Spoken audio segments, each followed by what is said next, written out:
Islanders, we have an update for you on a story involving a 20-year-old man who went overboard last week on a Royal Caribbean ship.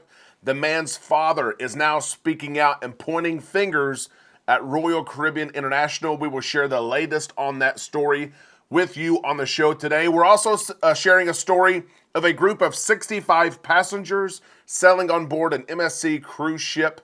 Their paperwork is not in order. These 65 passengers arrived in Barcelona, Spain, and the Spanish government, is deporting these 65 passengers. We will share with you why on the show today. We're also sharing a story in New York City. A man steals a boat, takes it into the Hudson River, steals another boat. Grand larceny is what he has been charged with. We will share that with you on the show today. We all need some time on the islands. Let's go there now on Island Time.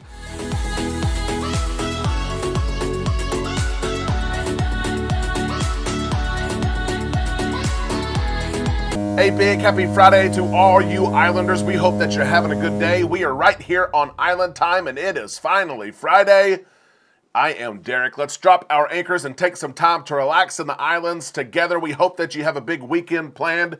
Maybe you've got all kinds of things to do. Maybe you're watching the Masters at home. We have a baseball tournament. We hope that you get some time to sit back and relax. You deserve it. We're going to catch up on the latest going on in the cruise industry, the latest news from across the industry. If you enjoy watching cruise news and being involved with cruise news, go ahead and subscribe to the channel, ring the bell to receive notifications when we upload content. We're sharing an update today on a story that we shared with you last week. A story involving a 20-year-old man going overboard on Royal Caribbean's Liberty of the Seas. You probably remember this story. The man's family was on board. His father was on board. His father saw his son jump overboard, and his father is now speaking out to his local newspaper, sharing some of his thoughts, and of course, praying that his son is still alive. We are praying that his son is still alive as well. The Coast Guard has called off the search. It's been a week now. It's been a little bit over a week. The Coast Guard called off the search, but the man still hopes that his son is alive. The man's father is sharing some painful details with the Daily Sun. He's sharing how he remembers how fast the ship was going when he saw his son jump. He references the screams that were there. The ship was stopped in 20 minutes. He knows that the lifeboats, of course, went out to look. He mentions that he threw 6 life rings, of course, hoping that one would make it to his son. He even said this: "As soon as he went off the side, I prayed over him. I was confident the prayers I said over my son were heard. I stand on the word of God. I believe he is alive, and we hope that he is alive." We're praying for this man. We're praying for the father as well. The man's father is claiming that the jump took place because his 20-year-old was served alcohol.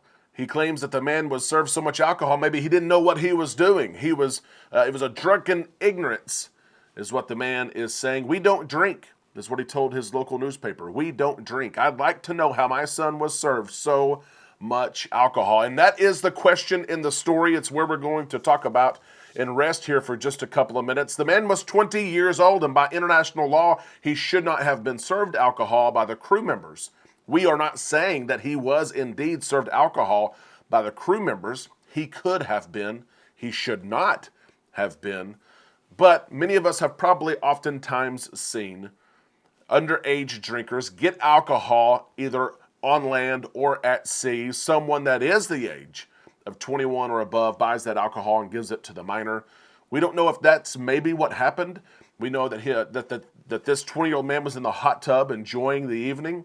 Could have been someone purchasing the alcohol and giving it to him. Could have been that the crew member brought the alcohol. We don't know. Did crew members serve the alcohol? Was the alcohol given to him? Those questions do need to be answered. They are fair questions. And my question to you is, if crew members saw someone else purchase the alcohol, but they are giving it to this man, the crew may assume he's 21 or above, does the crew member have some sort of responsibility or obligation to make sure that the alcohol being passed from person to person is going to someone that is 21 years or above? Should crew members ensure that those who have drinks in their hands are 21 and above? They could do that simply by asking for their key. Let me swipe your key and get your age. Do cruise lines and crew members have a responsibility to do that? Let us know your thoughts in the comment section below. Of course, we're praying for this family. We absolutely hope that the 20-year-old is found. We're praying for the father as well. Our heart hurts for him. Share your thoughts in the comment section below as we move on to this next story here. Passengers enjoying a 16-day cruise on board an MSC ship. That would be nice, would it not? They arrived in Barcelona, Spain. 69 people are in this group, and 65 are about to go back home, not continuing their cruise. When the ship arrived in Barcelona, the group of 69 was not permitted to get off the ship because of counterfeit visas. Their paperwork, their legal travel documents were not real. They were counterfeit. 69 people. We're not talking about one or two.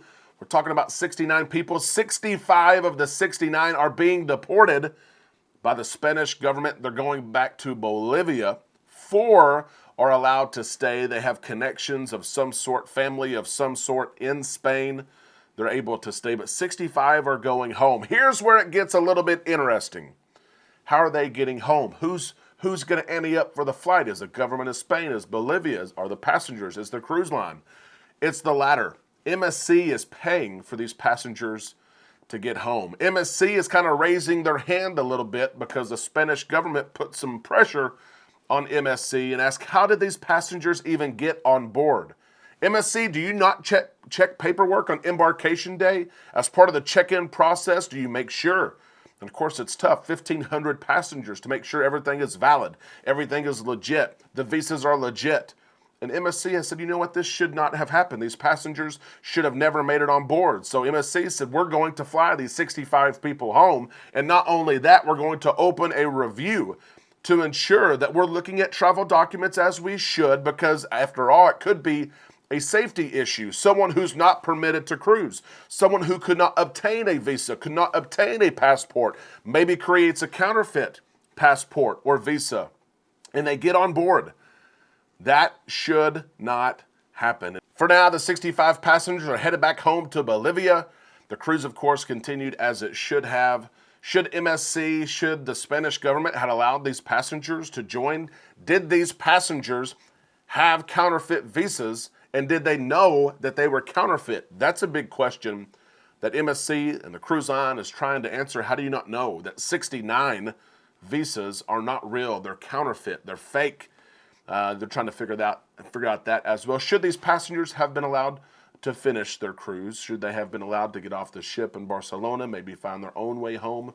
Or did the Spanish government do what was best? Did they say, you don't have your paperwork, you don't have what we require, we're going to send you home, we're going to send you back? Let us know your thoughts in the comment section below as we move to our last cruise news story, a wild story here, which involves a stolen boat in New York City. Actually, 2 stolen boats. A man had the courage, worked up the courage to steal a boat that's actually a part of a museum, part of a piece that is retired. The John J. Harvey sits at Pier 66. It is a retired fireboat, a fireboat built in the 1930s, a fireboat that was also used, that was recalled back into service on September the 11th, 2001 to help rescue people who needed to be rescued from Lower Manhattan, to also use as a fireboat as it was intended for and built in the 1930s.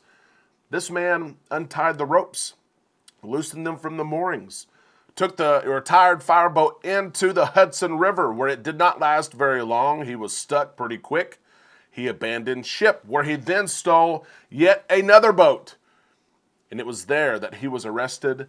And he's taken now into custody, being accused of 2 counts of grand larceny. This is a wild story in New York City.